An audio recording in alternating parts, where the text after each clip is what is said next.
আসসালামু আলাইকুম, কী অবস্থা, কেমন আছেন? আমি মিঠুন মালয়েশিয়া থেকে বলছি।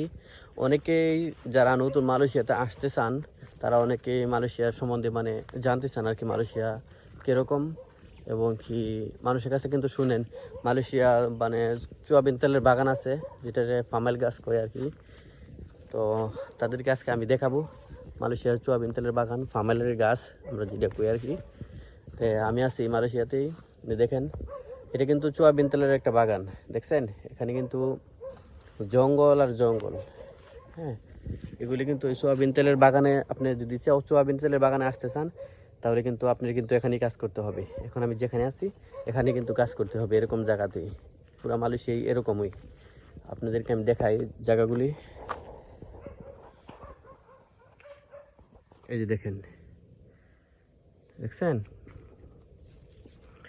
আপনি যদি মালয়েশিয়া আসতে চান তাহলে এরকমই বাগানে, সোয়াবিন তেলের বাগানে কাজ করতে হবে। দেখেন এখানে কিন্তু যে ফার্মাইলের যে ডাগ্গাগুলি আছে না, এগুলি কিন্তু কাইটটা কিন্তু পালায় রাখছে। এখানে বাংলাদেশে কিন্তু এগুলি দিয়ে কিন্তু লাকড়ি করা হয়, এখানে কিন্তু কোনো ধরনের লাকড়ি করা হয় না। এগুলি এমনিতেই পালায় রাখে, তখন ওইগুলি পচা যায়, পচা একবার বাদ হয়ে যায়। হ্যাঁ, মাটিয়ে খায়ালা এখানে মাটিয়ে খা, সেজন্যই কিন্তু এই দেশের মাটিতে প্রচুর পরিমাণে লায়ক।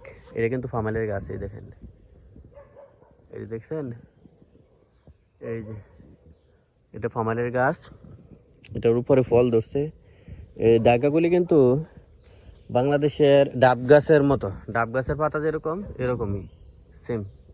হ্যাঁ, ডাব গাছের মতো সিস্টেম একবারে। তো আপনি যদি মালয়েশিয়া যদি এইসব কাজে আসতে চান, ফার্মাইলের কাজে আর কি, যেটাকে বাগানের আপনি বলবে যে বাগানের কাজ দিব, এটাই সেই বাগানের কাজ। এই দেখেন বাগানের ভিতর দিয়ে এটা এরকম রাস্তা না, এরকম রাস্তা হবে। দেখেন এটা কিন্তু রাস্তা, এখান থেকে কিন্তু গাড়ি যায়।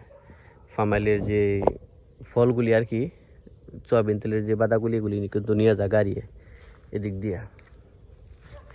এই যে দেখেন, মালয়েশিয়া বিষয়ে আরও যদি কোনো জিনিস আপনার জানা থাকে, যদি জানতে চান যদি কোনো বিষয়ে, তাহলে আমার ভিডিওতে কমেন্ট করবেন, আমি আপনাদেরকে জানাবো। হ্যাঁ, কোন বিষয়ে জানতে চান সেটা জানাবেন।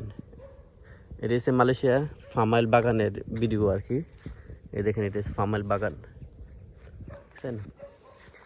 আমি মূলত অবস্থায় এখানে থাকি না, আমি অন্য একটা কোম্পানিতে জব করি, কিন্তু আমরা মাঝে মাঝে এদিকে আসি আর কি। তো আমরা দেখি তো মানুষের যারা কাজ করে এদের দেখি। এই দেখেন, আবার বাগানে কিন্তু প্রচুর পরিমাণে সাপও থাকে, অনেক সাপ আছে বাগানে মেঝে, কিন্তু এদেশে সাপে এতটা কামড় দেয় না। এই দেখেন, বুঝছেন? এটা হচ্ছে মালয়েশিয়ার পামেল বাগান। আর মালয়েশিয়ার রিলেটেড যত ধরনের ভিডিও দেখতেছেন আমাকে জানাবেন, আমি সকল ধরনের ভিডিও আমার এই চ্যানেলে আপলোড দিব মালয়েশিয়া রিলেটেড।